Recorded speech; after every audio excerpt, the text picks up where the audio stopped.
मुंबई सपनों का शहर, लेकिन इस शहर का एक दूसरा चेहरा भी था।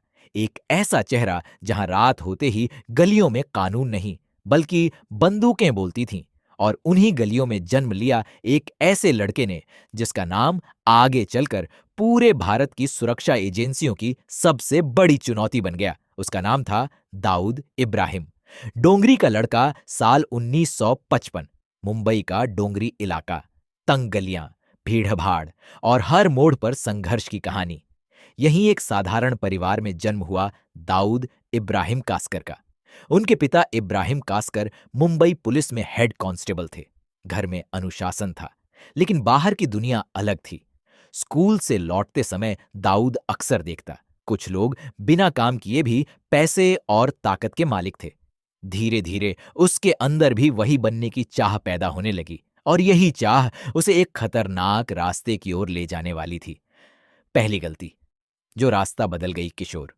उम्र आते आते दाऊद ने स्कूल छोड़ दिया। अब उसका ज्यादातर समय गलियों में गुजरता था। यहीं उसकी दोस्ती हुई स्थानीय अपराधियों से। शुरुआत छोटी थी, सिगरेट की तस्करी, छोटी चोरी, ब्लैक मार्केटिंग, लेकिन धीरे धीरे ये छोटे अपराध उसकी पहचान बनने लगे। और एक दिन मुंबई पुलिस ने उसे पहली बार गिरफ्तार किया। शायद उसी दिन उसकी जिंदगी का रास्ता बदल गया। भाई का साथ और गैंग की शुरुआत दाऊद अकेला नहीं था। उसके साथ था उसका बड़ा भाई शब्बीर। दोनों भाइयों ने मिलकर एक छोटी गैंग बनाई। उनका लक्ष्य था इलाके में अपनी पहचान बनाना। उस समय मुंबई अंडरवर्ल्ड पर करीम लाला और हाजी मस्तान जैसे नामों का राज था। लेकिन दाऊद अलग था। वह सिर्फ गैंगस्टर नहीं बनना चाहता था, वह राजा बनना चाहता था। पहली गैंगवार मुंबई की गलियों में ताकत बिना लड़ाई के नहीं मिलती, और जल्द ही दाऊद की गैंग का टकराव हुआ पठान गैंग से। यह टकराव धीरे धीरे खूनी गैंगवार में बदल गया, लेकिन असली झटका तब लगा जब 1981 में शब्बीर इब्राहिम की हत्या कर दी गई। उस दिन दाऊद सिर्फ भाई नहीं खोया, उसने अपना डर भी खो दिया। अब उसके पास सिर्फ एक लक्ष्य था, बदला। बदले की आग से बना साम्राज्य। शब्बीर की मौत के बाद दाऊद बदल चुका था। अब वह पहले जैसा नहीं रहा। उसने अपनी गैंग को एक संगठित नेटवर्क में बदलना शुरू किया।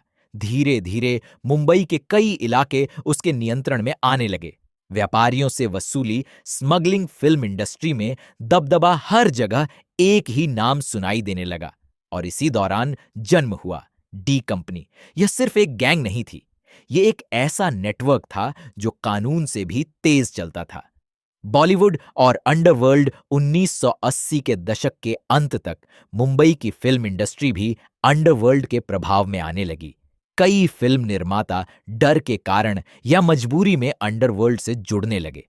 कहा जाता है कि दाऊद का नेटवर्क फिल्मों में पैसा लगाने लगा। धीरे धीरे उसका प्रभाव सिर्फ अपराध तक सीमित नहीं रहा, वह अब सिस्टम का हिस्सा बनने लगा था। भारत से अचानक गायब मुंबई पुलिस अब उसके पीछे पड़ चुकी थी। दबाव बढ़ता जा रहा था। और फिर एक दिन दाऊद अचानक भारत छोड़कर चला गया। किसी को पता नहीं चला कब गया, कैसे गया, कहां गया, लेकिन उसके जाने के बाद भी मुंबई में उसका डर बना रहा, क्योंकि उसका नेटवर्क अब भी काम कर रहा था। 12 मार्च 1993 फिर आया वो दिन जिसने पूरे देश को हिला दिया। 12 मार्च 1993 मुंबई में एक के बाद एक धमाके होने लगे। पूरे शहर में अफरा तफरी मच गई। सैकड़ों लोग मारे गए, हजारों घायल हुए। यह घटना इतिहास में दर्ज हुई। 1993 मुंबई बॉम्बिंग्स। जांच एजेंसियों ने इस हमले की साजिश में दाऊद और उसके नेटवर्क की भूमिका बताई, और उसी दिन वह बन गया भारत का मोस्ट वांटेड अपराधी।